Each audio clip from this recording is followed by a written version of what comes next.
Good morning, students. Beta, this is your lecture number 4 for the chapter number 9. Okay, and your chapter number 9 is biomolecules. We have done with your monosaccharides along with oligosaccharides, derived monosaccharides. Okay. Now, today we are going to study polysaccharides. Okay. Next topic हमारा क्या है? Polysaccharides. बेटा अब तक जो हमने किया है इसमें जो मोनोसैकेराइड्स थे, ठीक है ना, मोनोसैकेराइड्स आपके किस कैटेगरी में आते हैं? Monosaccharides are micromolecules. ठीक है, बायो माइक्रोमोलिक्यूल्स. ठीक है, माइक्रोमोलिक्यूल्स क्या बताए थे? जिनका वेट कितना होता है? जिनका वेट यू मान के चलिए लेस देन 1000 डेल्टन. और डेल्टन मैंने आपको समझाया था ना क्या होता है. ठीक है, नाउ इसके बाद हमने किया था ओलिगोसैकेराइड, पॉलीसैकेराइड्स. ठीक है ना. अब देखो जो पॉलीसैकेराइड्स हैं दे आर बायो मैक्रोमोलिक्यूल्स. किस कैटेगरी में आते हैं ये? Bio macromolecules. ठीक है ना. तो ऑब्वियसली क्या है, इनका मॉलिक्यूलर वेट ज्यादा होता है. ठीक है, प्लस क्या है, ये क्या है, बड़े साइज के मॉलिक्यूल्स हैं. आगे बात समझ में? तो दे हैव लार्ज साइज. ठीक है, काफी बड़ा साइज होता है, लार्ज साइज कॉम्प्लेक्स होते हैं और मॉलिक्यूलर वेट ज्यादा होता है. तो इनका जो जनरल फॉर्मूला है बेटा C6H10HO5 और सारे को हमने मल्टीप्लाई किया है N से. ठीक है ना. कहने का मतलब ये जो यूनिट है, देखो हम करते हैं जैसे हमने बात की किसकी, कार्बोहाइड्रेट्स की, तो CnH2n प्लस ON आता है हमारे पास, है ना. तो यहाँ थोड़ा सा चेंज है. ठीक है, थोड़ा सा चेंज है और इस सारे को हमने N से मल्टीप्लाई किया. वो इस वजह से है क्योंकि जब हम बॉन्ड बनाते हैं तो बीच में से क्या, जब दो कार्बोहाइड्रेट एक दूसरे के साथ जो है कंडेंस होते हैं, मिलते हैं, तो कौन सी रिएक्शन होती है? डिहाइड्रेशन सिंथेसिस होती है. तो ऑब्वियसली वाटर मॉलिक्यूल निकल रहा है ना बाहर, तो दो वाटर मॉलिक्यूल मतलब एक वाटर मॉलिक्यूल में दो हाइड्रोजन और एक ऑक्सीजन कम हुआ. देखो ये फॉर्मूला कैसे बना है. हमारा मोनोसैकेराइड का फॉर्मूला था CnH2nOn, यही तो था. लेकिन जब हमारे पास मान लो एक और मॉलिक्यूल ऐसा जुड़ा, ठीक है, अभी हम डाइसैकेराइड की बात कर रहे हैं. डाइसैकेराइड में ये आपका 1 हो गया है. मतलब कोई भी मोनोमेरिक यूनिट ले सकते हो आप. ट्रायोस ले सकते हो, टेट्रोस ले सकते हो, हेक्सोस ले सकते हो, कुछ भी ले सकते हो. जब जुड़ के ये क्या बना? डाइसैकेराइड बना.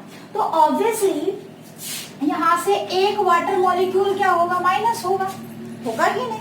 ठीक है, तो जो पूरे का फॉर्मूला आएगा उसमें से आप क्या माइनस कर दो? एक वाटर मॉलिक्यूल माइनस कर दो. यानी कि एक पॉलीसैकेराइड जो होते हैं, ठीक है ना, मतलब पॉलीसैकेराइड का फॉर्मूला बनाने के लिए आपको मोनोसैकेराइड में से जितनी भी मोनोसैकेराइड्स है उसमें से उतने वाटर मॉलिक्यूल आप माइनस करोगे तो एक जनरल फॉर्मूला आपके पास ये आएगा. ठीक है, रटने की जरूरत नहीं है, बहुत ही आसान सा है. तो देखो यहाँ पे अगर हम मोनोसैकेराइड का फॉर्मूला लगाते तो क्या आता है? यहाँ पे हमारे पास आता 12 और यहाँ पे हमारे पास आता कितना? 6, है ना.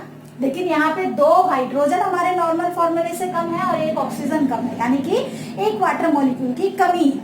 आगे बात समझ में? ठीक है, तो इस तरीके से आपने करना है अच्छे से.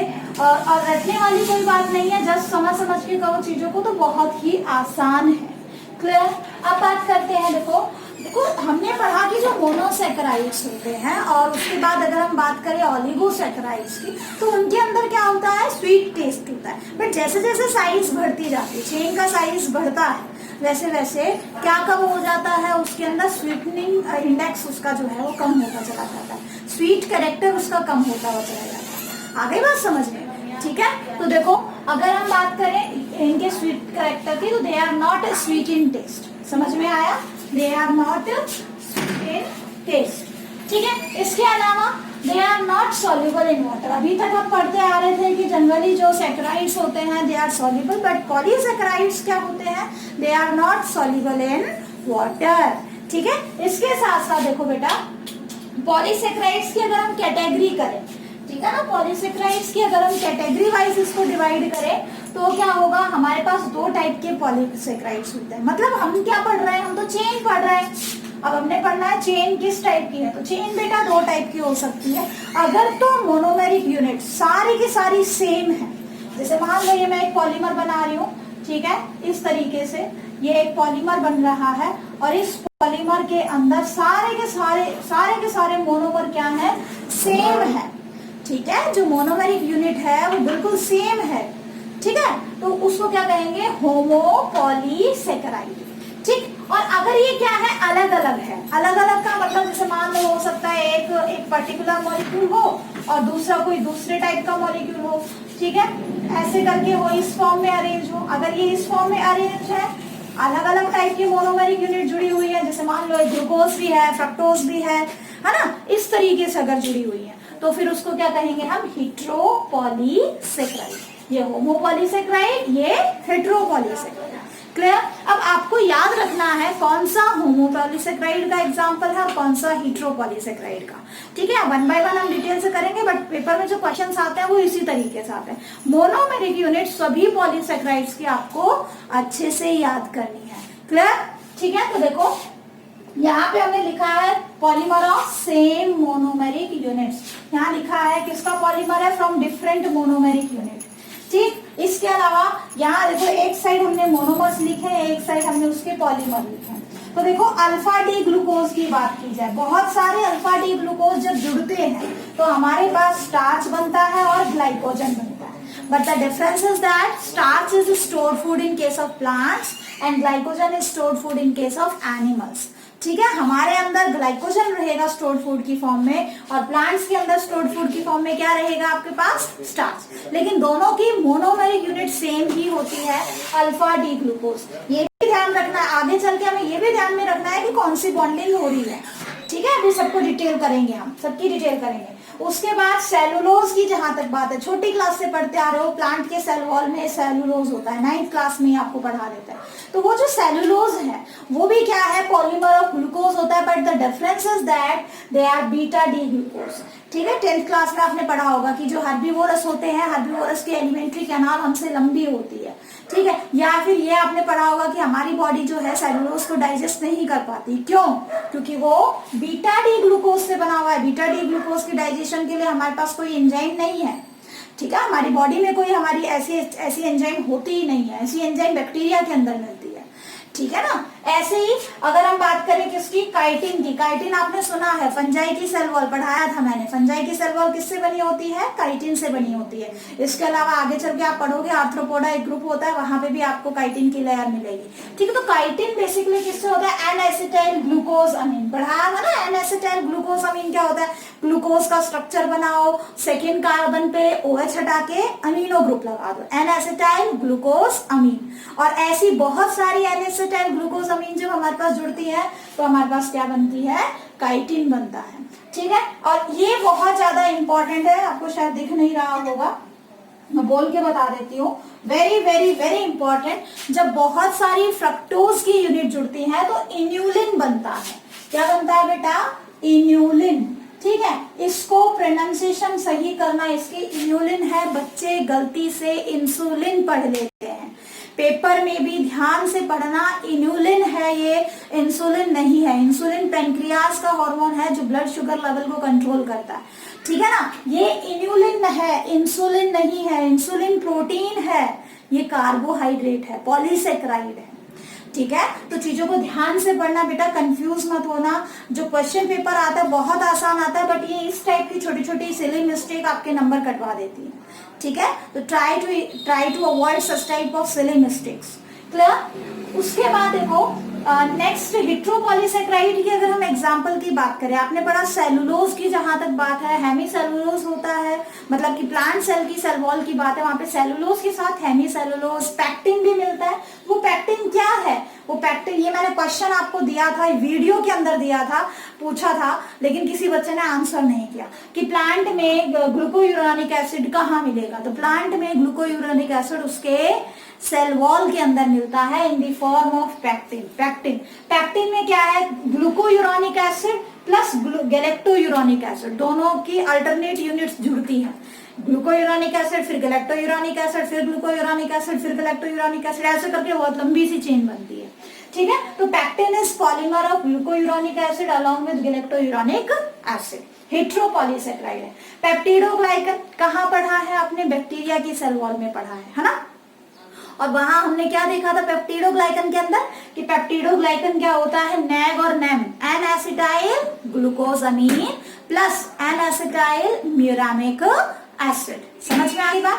ठीक है, तो इस तरीके से आपको करने हैं डिफरेंट टाइप ऑफ पॉलीसेक्राइड्स, ठीक है, on the basis of monomeric unit. तो होमोपॉलीसेक्राइड एंड हेट्रोपॉलीसेक्राइड्स। अब बात करते हैं बेटा types of polysaccharides on the basis of their functions.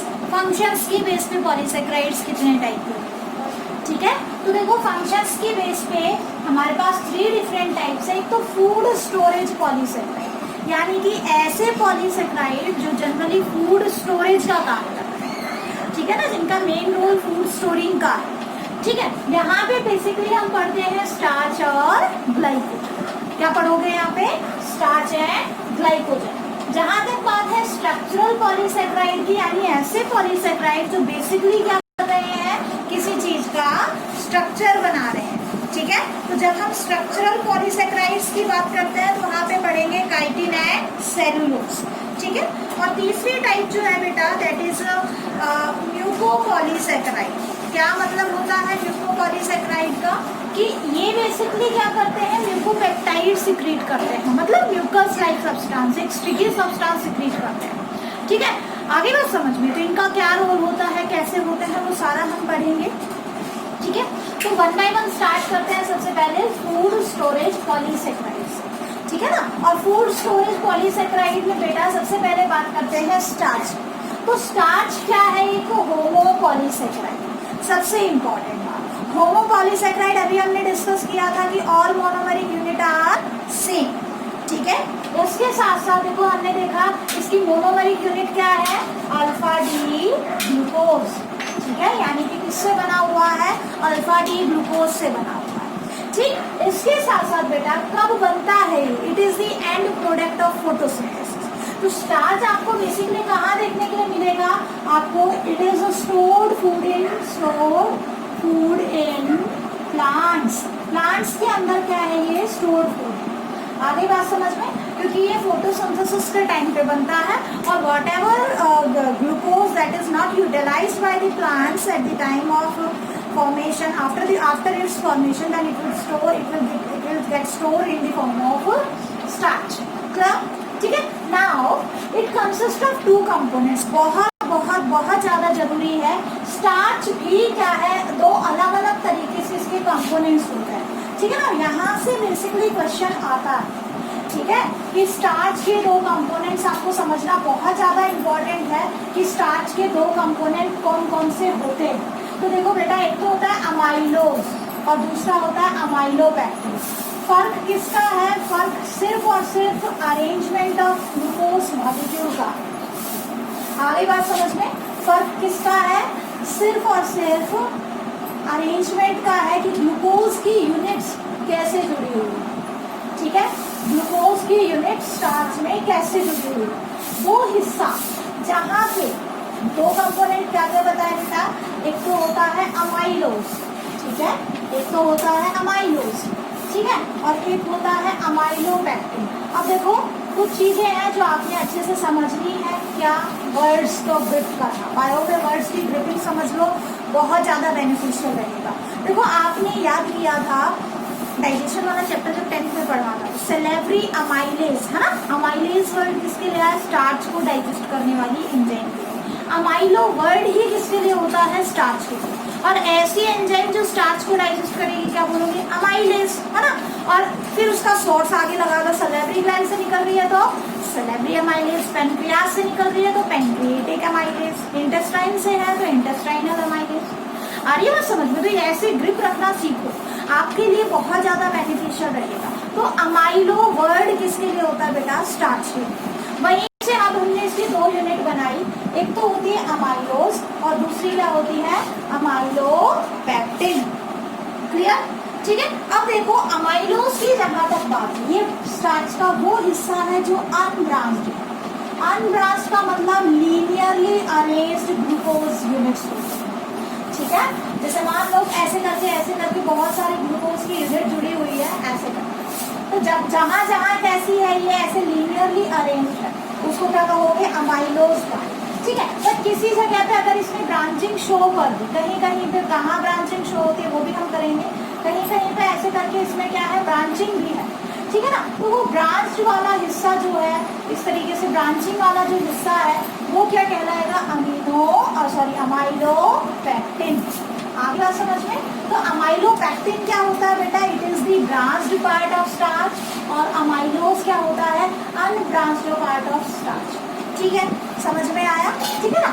अब देखो किसी की वजह से, ये बस जस्ट अरेंजमेंट के बेस पे दो हिस्से हैं, ठीक है, ग्लूकोज अल्फा डी ग्लूकोज की अरेंजमेंट के बेस पे कुछ हिस्से हैं, ठीक है। अब एक चीज ध्यान में रखो, हमने बनाया ग्लूकोज इस तरीके से, ठीक है, और हमें पता है ये कैसा ग्लूकोज है, अल्फा डी ग्लूकोज है। अल्फा डी ग्लूकोज है तो OH इससे CH2OH से अवे होगा, है ना। बाकी तो एज इट इज जो हमने पढ़ा है वही सारा, थर्ड पे OH ऊपर, यहाँ नीचे ये OH और ये H, और ये इस तरीके से, ये क्या बन गया हमारा अल्फा डी ग्लूकोज, ठीक है। अगर तो क्या बना रहा है, ये लीनियर चेन बना रहा है, तो हमारी जो ग्लाइकोसिडिक लिंकेज होगी वो कौन सी होगी बेटा, ध्यान रखना, जब भी लीनियर चेन बनती है तो जो यूनिट बनेगी वो क्या, जो बॉन्ड बनेगा, पहले तो मुझे ये बताओ कि बॉन्ड कौन सा होगा, ग्लाइकोसिडिक बॉन्ड। लेकिन लोकेशन के बेस पे देखो, एक बार लोकेशन के बेस पे अगर हम इसको देखें तो कौन सा बॉन्ड बनेगा, एक बार देख के बताओ, आपने पढ़ा है, शाबाश। देखो बॉन्ड बनेगा इन दोनों के बीच, दिस इज फर्स्ट कार्बन, ठीक है, this one is first carbon, और सेकेंड यूनिट के अंदर यहाँ पे ये कौन सा कार्बन है बेटा, इस वाले का फोर्थ कार्बन, ठीक है। तो जो बॉन्ड बनेगा, बॉन्ड क्या बनेगा, बॉन्ड कुछ इस टाइप का बनेगा, है कि नहीं, ठीक है। इसको ऐसे मत करो, इसको ऐसे बोल कर कुछ इस तरीके से बॉन्ड बनेगा।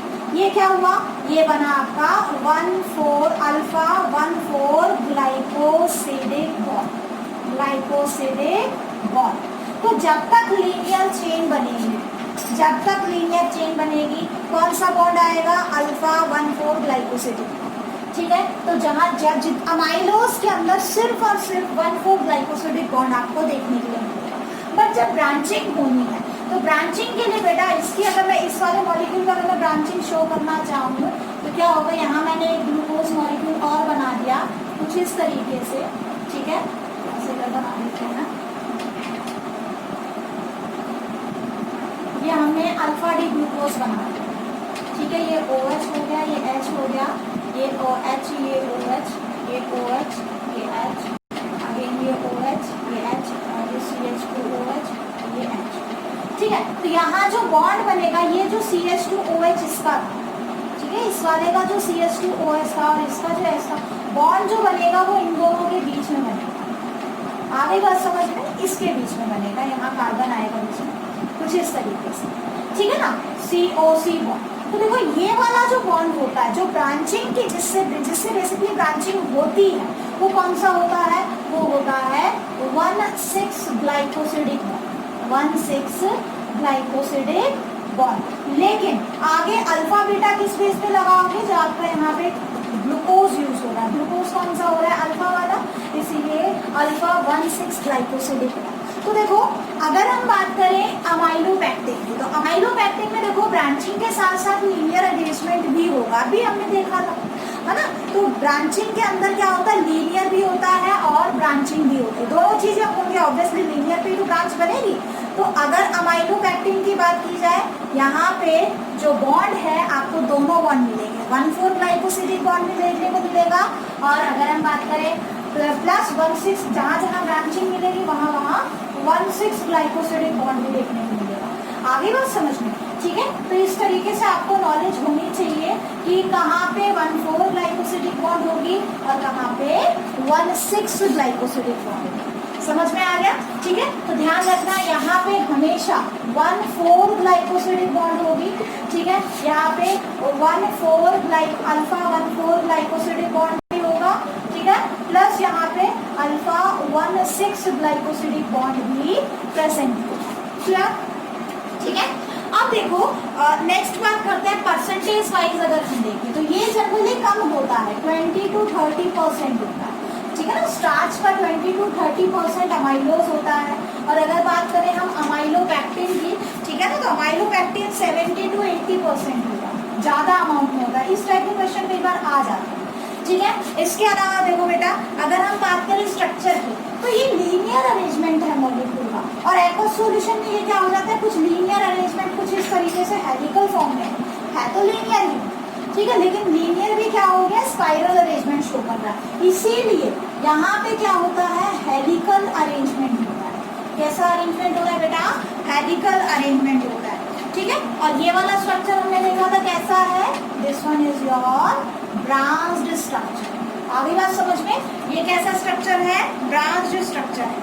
अच्छा, अब जब ये हेलिकल स्ट्रक्चर बना रहा है कुछ इस तरीके से, तो एक टर्म में 1 2 3 4 5 6, ठीक है, पर टर्म एक हेलिकल के अंदर कितने होते हैं, ध्यान रखना 6 ग्लूकोज, एक टर्म में 6 ग्लूकोज होते हैं, ठीक है। वहीं अगर हम बात करें अमाइलोपेक्टिन की, ठीक है, तो अमाइलोपेक्टिन की जो ब्रांचिंग है उसके बारे में यहाँ पे जस्ट हम इसके अगेंस्ट कौन सा पार्ट लिख सकते हैं कि वही 1,4 ग्लाइकोसिडिक बॉन्ड होगा, यहाँ 1,6 ग्लाइकोसिडिक बॉन्ड होगा। तो इस टाइप से आपको हेलिकल स्ट्रक्चर नहीं दिखाई देगा, ठीक है। अब देखो लिंकेज हम कर ही चुके हैं कि अल्फा 1,4 लिंकेज होती है।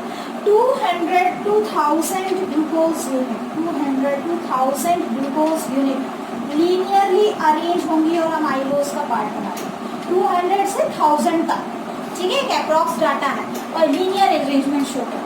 लेकिन अगर हम बात करें अमाइलोपेक्टिन की, ठीक है, तो यहाँ 200 से 20,000 ग्लूकोज की यूनिट होती है और बेसिकली जो ब्रांचिंग होगी वो मतलब कि हर 25 ग्लूकोज के बाद क्या होती है, ब्रांचिंग आपको दिखाई देती है।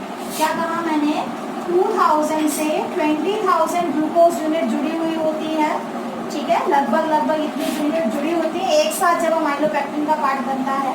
और इसके साथ साथ यहाँ पे जो ब्रांचिंग है, ठीक है, जो ब्रांचिंग पैटर्न है वहाँ पे मतलब कि एवरी 25th जो है ग्लूकोज यूनिट पे आपको क्या दिखाई देगी, ब्रांचिंग दिखाई देगी। समझ में आ गई बात, ब्रांचिंग मतलब 25th ग्लूकोज यूनिट्स के बाद ब्रांचिंग हो जाती है, ठीक है। तो ये कुछ पैटर्न है, एक जनरल पैटर्न, ऐसा नहीं है स्ट्रिक्टली इसी को फॉलो करेगा, बट जनरली कुछ ऐसा ही है, ठीक है। अब जो मोस्ट इम्पॉर्टेंट है पेपर पॉइंट ऑफ व्यू से, बेटा ये क्या होता है, जैसे ही हम आयोडीन डालेंगे, ठीक है, जैसे ही हम आयोडीन डालेंगे ये क्या देगा, ब्लू ब्लैक कलर देगा। कैसा कलर देगा, ब्लू ब्लैक कलर देगा विद आयोडीन। समझ में आ गई बात। देखो आपने 10th क्लास में भी पढ़ा होगा जो है स्टार्च के लिए जो टेस्ट किया जाता है, इस बार आपके प्रैक्टिकल में भी है, प्रैक्टिकल के अंदर भी हम चेक करेंगे, ब्लू ब्लैक कलर आता हुआ दिखाई देगा, ठीक है। और अगर हम बात करें अमाइलोपेक्टिन की, ठीक है, तो ये कैसा कलर देता है आयोडीन के साथ, रेड वॉयलेट कलर देता है, रेड वॉयलेट कलर देगा इन प्रेजेंस ऑफ आयोडीन। जब आयोडीन डालोगे तो कैसा कलर देगा बेटा, ये कैसा, रेड वॉयलेट कलर देगा। ये क्वेश्चन कई बार पूछा गया है इसलिए इसको अच्छे से याद करो। देखो नो डाउट पीछे के क्वेश्चन बहुत रेयर रिपीट होते हैं, बट एक आइडिया हमें मिल जाता है कि किस टाइप के क्वेश्चंस जो है आ सकते हैं, ठीक है। और ऐसा नहीं है आपने एक ही एग्जाम में बैठना है, आपको मैंने शुरू में ही बताया था कितने सारे एग्जाम्स होते हैं।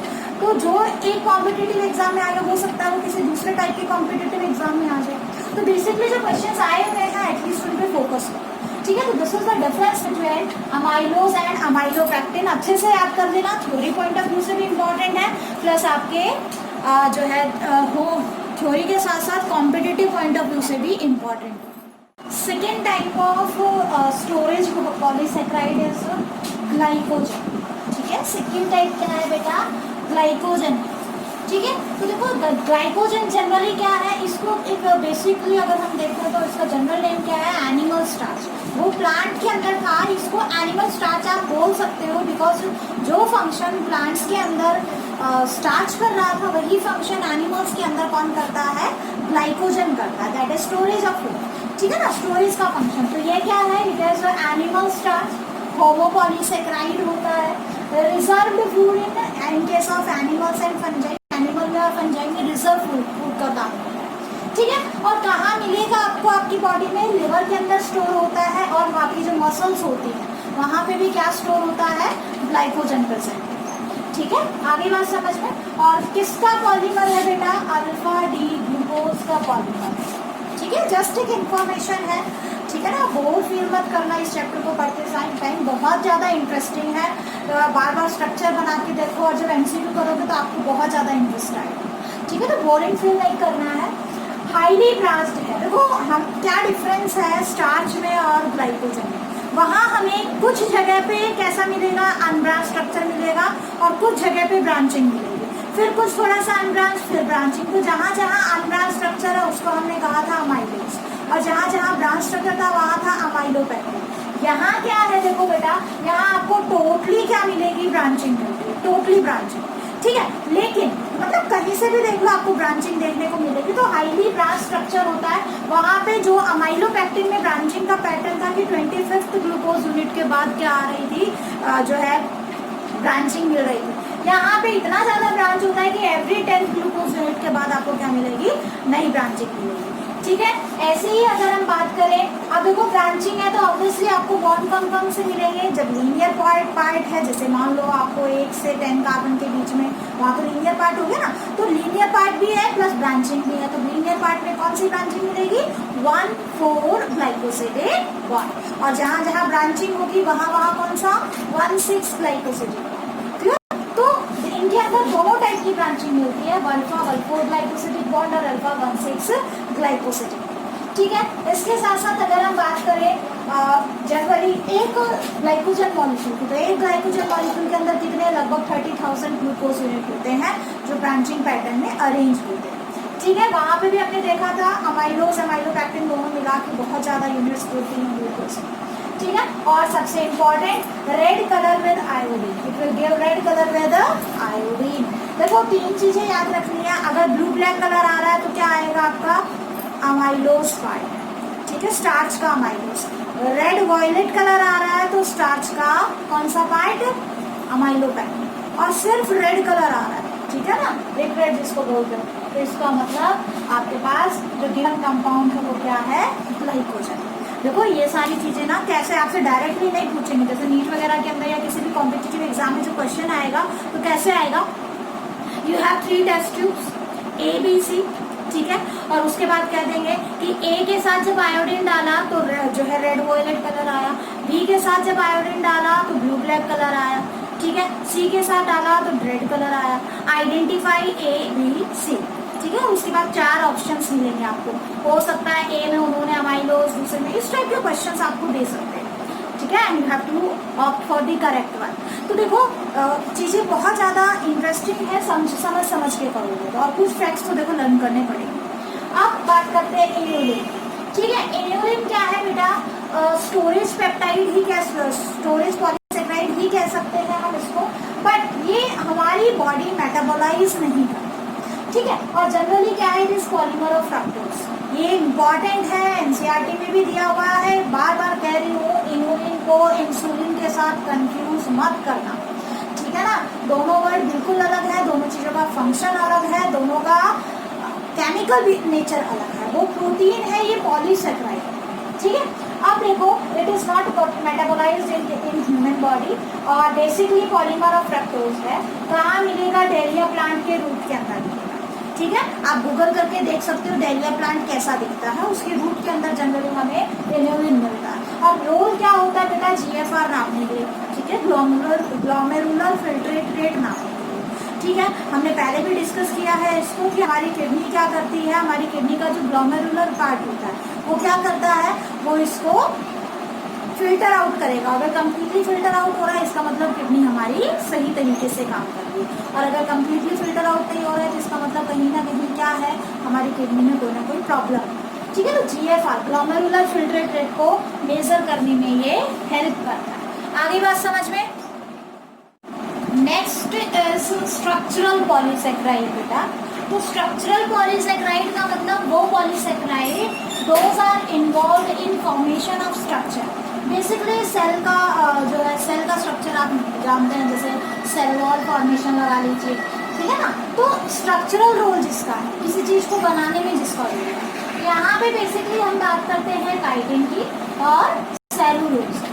आगे बात समझ में, काइटिन की और सेलुलोज की बात करते हैं, ठीक है। अब देखो पहला है काइटिन। काइटिन के प्लेस में हमें क्या याद रखना है, कहाँ मिलता है, फंजाई के अंदर मिलता है, प्लस मैंने आपको बताया था आर्थ्रोपोड्स के अंदर भी मिलता है, ठीक है। होमोपॉलीसेकेराइड होता है, यानी कि सेम मोनोमरिक यूनिट से बनता है, और इस मोनोमरिक यूनिट क्या है, एन-एसिटाइल ग्लूकोज अमीन, ठीक है, एन-एसिटाइल ग्लूकोज अमीन।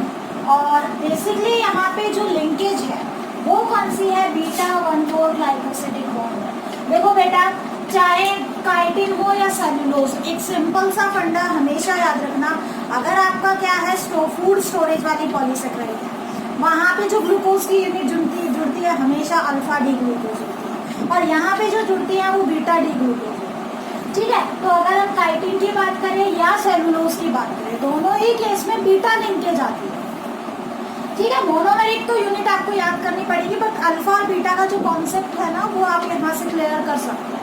यहाँ हमेशा बीटा वाले पार्ट होते हैं, ठीक है। तो बीटा 1,4 ग्लाइकोसिडिक बॉन्ड होगा, लेकिन मोनोमेरिक यूनिट यहाँ क्या होगी, एन-एसिटाइल ग्लूकोज, ठीक है। वहाँ पे अल्फा ग्लाइकोसिडिक लिंकेज होती है और मोनोमेरिक यूनिट दोनों ही ग्लूकोज थे, ठीक है। अब देखो सेकेंड मोस्ट अच्छा, बीटा लिंकेज होने की वजह से ये हमारी बॉडी डाइजेस्ट नहीं कर पाती। हमारी बॉडी में ऐसी कोई एंजाइम नहीं है जो बीटा ग्लाइकोसिडिक बॉन्ड को तोड़ सके, चाहे वो 1,4 हो 1,6 कैसा भी हो। बीटा लिंकेज हमारी बॉडी में कोई एंजाइम ही नहीं है, ठीक है। तो ये भी जनरली क्या है, बीटा लिंकेज जो है 1,4 ग्लाइकोसिडिक लिंकेज जो है ये हमारी बॉडी डाइजेस्ट नहीं कर सकती, ठीक है। अच्छा, second most abundant biomolecule on the earth. Question ध्यान से पढ़ना बेटा, बार बार कह रही हूँ, बायोमोलिक्यूल है, ठीक है। बायोमोलिक्यूल पूछे तो हम सभी बायोमोलिक्यूल कंसिडर करेंगे, कार्बोहाइड्रेट, प्रोटीन, ठीक है ना, लिपिड्स हो गए, न्यूक्लियोटाइड्स हो गए, एवरीथिंग। और उसमें फर्स्ट सबसे ज्यादा मिलने वाला बायोमोलिक्यूल फर्स्ट कौन सा होता है, रुबिस्को एंजाइम। कौन सी एंजाइम होती है, रुबिस्को एंजाइम, प्रोटीन है, आगे पढ़ेंगे जब प्रोटीन करेंगे, ठीक है। और सबसे ज्यादा अबंडेंट कार्बोहाइड्रेट अगर आपसे कोई पूछ ले तो फिर आंसर में सेलुलोज आएगा, वहां पे भी इसका नाम नहीं आएगा, ठीक है ना।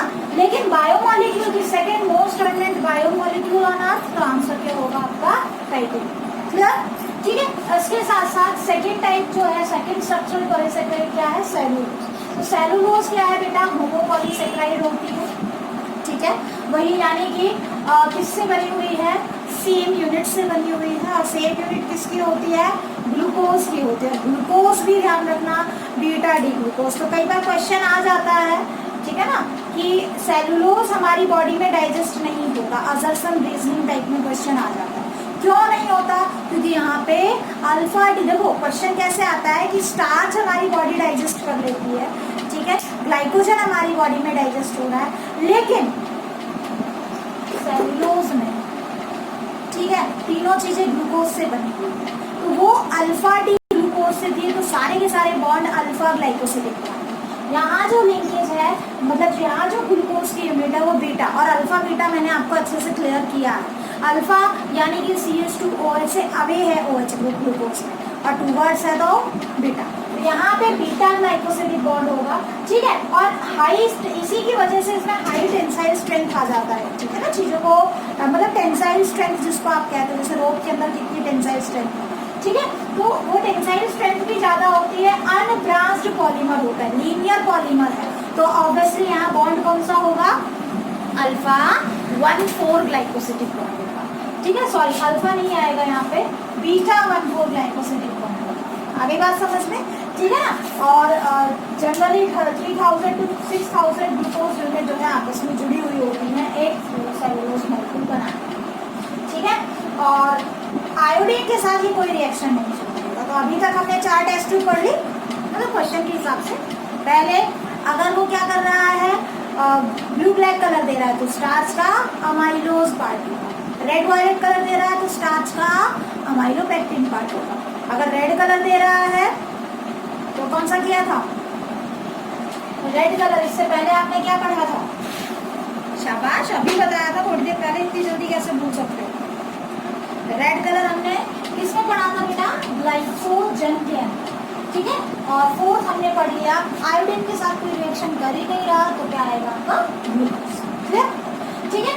अब देखो सेलुलोज की लिंकेज अगर आपको कहो मैडम बना के दिखाओ तो सेलुलोज की जो लिंकेज है कुछ इस तरीके से होगी बेटा।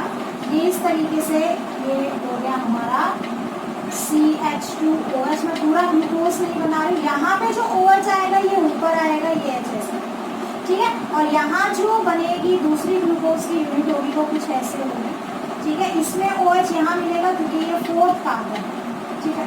ये फोर्थ कार्बन है, ये OH इधर, इधर ये H, ठीक है। ये H, ये OH, इसमें ये OH थर्ड कार्बन पे, ये फोर्थ कार्बन, ये फर्स्ट कार्बन। तो OH किसके पास है? Towards the CH2OH। तो इसमें जो लिंकेज बनेगी, ठीक है, वो लिंकेज 1/4 कार्बन के बीच में बनेगी और कुछ इस तरीके से। ये लिंकेज क्या होगी? दिस इज 1 बीटा 1,4 ग्लाइकोसिडिक, ठीक है। तो अभी अभी आपको बताया कि बीटा 1,4 ग्लाइकोसिडिक लिंकेज को तोड़ने के लिए हमारी बॉडी में कोई एंजाइम नहीं होती। कुछ बैक्टीरिया ऐसे होते हैं जो सेलुलेज नाम की एंजाइम प्रोड्यूस करते हैं। क्या नाम है? सेलुलेज। एज वर्ड जिसके पीछे लग जाए ना आगे वाले सबस्ट्रेट के ऊपर काम करेंगे। सेलुलोज को डाइजेस्ट करने के लिए सेलुलेज एंजाइम होती है जो बेसिकली कुछ बैक्टीरिया के अंदर मिलती है, ठीक है। फिर यूँ कहोगे मैडम जब ये डाइजेस्ट ही नहीं हो रही तो हम खाते हैं तो वो तो डाइजेस्ट हो ही जाता है, हम क्यों खा रहे हैं? बेटा हम उसका प्रोटीन कंटेंट लेने के लिए खाते हैं। जैसे अगर हम बात करें हमने पालक खाया या कोई भी ग्रीन वेज खाया, ठीक है। तो ग्रीन वेज से आप जरूरी नहीं है कि जो आप खा रहे हो वो सिर्फ जो है कार्बोहाइड्रेट लेने के लिए खा रहे हो, ठीक है ना। हम उसका प्रोटीन कंटेंट लेने के लिए खाते हैं। उसके अंदर जो स्टार्च है वो हमें नहीं मिलेगा, सॉरी उसके अंदर जो सेलुलोज है वो डाइजेस्ट नहीं होगा, वो हमारी बॉडी से एज इट इज बाहर आ जाएगा, ठीक है ना। आई बात समझ में? तो हमारी बॉडी डाइजेस्ट नहीं करती। एनिमल की बात करें तो उनकी जो डाइजेस्टिव सिस्टम होता है वहाँ पे बहुत एक्सेस अमाउंट में मिथेनोजन नाम के बैक्टीरिया होते हैं, ठीक है, जो उसको डाइजेस्ट करते हैं। कुछ हद तक मान के चलिए 5 to 6% हमारी बॉडी के अंदर भी ऐसे बैक्टीरिया मिलते हैं जैसे ई-कोलाई बैक्टीरिया हो गया आपके कोलोन रीजन के अंदर, ठीक है। इंटेस्टाइन के लार्ज इंटेस्टाइन के कोलोन रीजन जो कहीं ना कहीं माइन्यूट सा कुछ हम अमाउंट में क्या करते हैं सेलुलोज की डाइजेशन करते हैं, बट वो हमारी बॉडी नहीं कर रही है, वो बैक्टीरिया करते हैं, ठीक है। तो थोड़ा बहुत डाइजेशन पॉसिबल है बट कंप्लीट डाइजेशन हमारी बॉडी भी नहीं कर पाती, ठीक है ना। आगे बात समझ में? एक चीज मैंने आपको कल बताई थी सेलोबायोस, ठीक है। सेलोबायोस में क्या बताया था कि जब ये बैक्टीरिया किसको सेलुलोज को तोड़ते हैं, ठीक है, तो 2-2 यूनिट की फॉर्म में भी तोड़ते हैं। पहले पार्शियल डाइजेशन करते हैं, 2-2 यूनिट की फॉर्म में तोड़ते हैं और उस 2 यूनिट के पर्टिकुलर मॉलिक्यूल को हम क्या कहते हैं? सेलोबायोस बोलते हैं। तो सेलोबायोस की formation during the digestion of cellulose ही होगी, अदरवाइज वो नेचर में कहीं पे भी अपने आप अवेलेबल नहीं होगा। तो सेलुलोज के बारे में हमने बहुत सारी चीजें करनी है, ठीक है। आई थिंक समझ में आ गया होगा। तीसरा जो है आपका थर्ड टाइप जो है दैट इज म्यूकोपॉलीसैकेराइड, ठीक है। अभी तक हमने स्ट्रक्चरल पॉलीसैकेराइड पढ़े, हमने फूड स्टोरेज पॉलीसैकेराइड पढ़े और एक छोटा सा टॉपिक है जो है म्यूकोपॉलीसैकेराइड। तो म्यूकोपॉलीसैकेराइड क्या है बेटा? ये एक मान के चलिए ऐसे पॉलीसैकेराइड है जो किसकी फॉर्मेशन कर रहा है? म्यूकोस की फॉर्मेशन कर रहा है, ठीक है ना। जैसे आपने भी देखा होगा कुछ ऐसे प्लांट्स होते हैं जिसमें चिपचिपा असली में सब्सटेंस जो है वो सीक्रेट होता है, म्यूकोपॉलीसैकेराइड। ऐसे पॉलीसैकेराइड, ठीक है, जो बाई टच म्यूकस लाइक जो है स्लिमी टच होता है। तो ये क्या करता है? ये क्या है? म्यूकोपॉलीसैकेराइड क्या होता है? स्लिमी सब्सटेंस होता है, ठीक है। चिपचिपा सा फिसलिप वाला जो सब्सटेंस इसको कहते हो, ठीक है ना। और बेसिकली बना हुआ किससे होता है? It is made up of galactose, ठीक है, गैलेक्टोज से बनता है प्लस मैनोज, यूरोनिक एसिड और कुछ शुगर डेरिवेटिव। किससे बना हुआ होता है? It is made up of galactose, mannose, ठीक है, यूरोनिक एसिड और अदर डेरिवेटिव्स बना हुआ, मोनोसैकेराइड की डेरिवेटिव्स, ठीक है ना। इन सब चीजों से बना हुआ। कहाँ मिलेगा शुगर डेरिवेटिव्स? कहाँ पे मिलेगा आपको? एग्जांपल देखो, जैसे आपने भिंडी देखी है ना, सभी ने देखी होगी। और भिंडी को कट करता है तो एक स्लिमी सब्सटेंस बाहर आता है, दैट इज ग्लूकोसैकेराइड, ठीक है, दैट इज म्यूकोपॉलीसैकेराइड। आगे बात समझ में। तो देखो बेसिकली हमारी बॉडी की बात करें तो ये कहाँ मिलता है, कॉन्ड्रिन सल्फेट ऑफ कार्टिलेज के अंदर मिलता है, कॉन्ड्रिन सल्फेट ऑफ कार्टिलेज। आगे पढ़ाएंगे क्या होता है, ठीक है। कॉन्ड्रिन सल्फेट ऑफ कार्टिलेज इसके अंदर मिलेगा, हाइलुरोनिक एसिड के अंदर मिलेगा, हाइलुरोनिक एसिड। कहाँ मिलता है आपको हाइलुरोनिक एसिड बेटा, हाइलुरोनिक एसिड आपकी कनेक्टिव टिश्यू का पार्ट है, ठीक है, कनेक्टिव टिश्यू के अंदर मिलेगा। इसके साथ साथ और कहाँ मिलेगा, आपने सभी ने इसबगोल का नाम सुना है, इसबगोल, हस्क ऑफ, इसका एग्जैक्ट नेम होता है प्लैंटेगो ओवेटा, ठीक है, प्लैंटेगो ओवेटा, ये है इसबगोल, अगर कभी किसी ने नाम सुना, ठीक है। प्लैंटेगो ओवेटा के जो हस्क होते हैं, भूसा जो होता है, ठीक है ना, वो जनरली क्या होता है, जिसको इसबगोल बोलते हैं। तो कॉन्स्टिपेशन अगर किसी को रहता है, कॉन्स्टिपेशन कब्जी जिसको बोलते हैं, कब्ज बोलना, ठीक है ना, कब्ज समझते होंगे सभी बच्चे। तो देखो हस्क यहाँ पे क्या है कि जिन लोगों को कब्ज की प्रॉब्लम होती है, कॉन्स्टिपेशन की प्रॉब्लम होती है, तो ये क्या करता है, ये म्यूकोपॉलीसेकेराइड है। तो इंटेस्टाइन में क्या है, म्यूकस लाइक सब्सटेंस जो है वो बन जाता है, ठीक है। तो कई लोग इसको कर्ड के अंदर मिला के खाते हैं, कई लोग रात में पानी के साथ भिगो के खाते हैं, ठीक है। तो जिनको कॉन्स्टिपेशन की प्रॉब्लम होती है तो वो इसका जो है क्या लेते हैं, इसको कंज्यूम करते हैं। ऐसे जिनको कॉन्स्टिपेशन की प्रॉब्लम होती है जनरली वो क्या लेते हैं, ऐसी चीजें लेते हैं जो म्यूकोपॉलीसेकेराइड सिक्रीट करते हैं, जैसे कि आपका ओकरा हो गया, ओकरा किसको बोलते हैं, भिंडी को बोलते हैं, ठीक है। इसके साथ साथ जो है कई जगह पे ये हमें मिल रही है, कॉन्ड्रिन सल्फेट के अंदर मिल रही है, कैरेटिन सल्फेट के अंदर होता है, ठीक है ना। तो this was all about mucopolysaccharide, ठीक है। कार्बोहाइड्रेट्स हमने कंप्लीट कर लिए हैं। आपको नेक्स्ट क्लास से पहले, यानी कि आज सैटरडे है, तो आपको आज ही ये करने के बाद संडे के लिए आपको, मे भी शायद इस बार एग्जाम ना हो, संडे के लिए आपको क्या मिल जाएगा, एक असाइनमेंट मिलेगा carbohydrates, and you have to solve that assignment after studying whole part of carbohydrate, ठीक है ना। कंप्लीटली कार्बोहाइड्रेट स्टडी करो एंड देन जो है आपको क्वेश्चन सॉल्व करने हैं और आपको मुझे अपना स्कोर बताना है, मैं आंसर की आपको बाद में बताऊंगी, ठीक है। आगे बात समझ में। That's all for today's lecture.